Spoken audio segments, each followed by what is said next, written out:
2000 doctor নিয়োগ দেওয়া হয়েছে, কিছুদিনের মধ্যে 2000 ডাক্তার আসলে থাকবে না, তারা চলে যাবে আগের বিসিএস গুলোতে।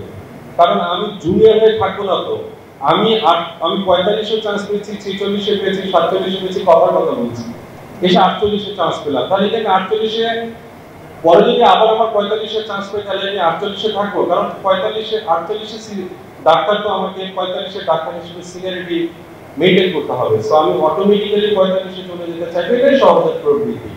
তাহলে সুবুক করে ফাঁকিটা কোথায়? সরকার জানে যে 2000 ডাক্তারের মধ্যে থেকে অন্তত 1500-1800 জনই আগের বিসিএসে চলে যাবে। তারপরে সরকার তাহলে কি করা উচিত ছিল? উচিত ছিল যে একটা ওয়েটিং লিস্ট রাখা, যে তোমরা ওয়েটিং এ থাকো, ওয়েটিং এ চলে যায়, আমি তোমাদেরকে এখান থেকে টান দিয়ে দিব। সে টানটা কিন্তু দেয় নাই।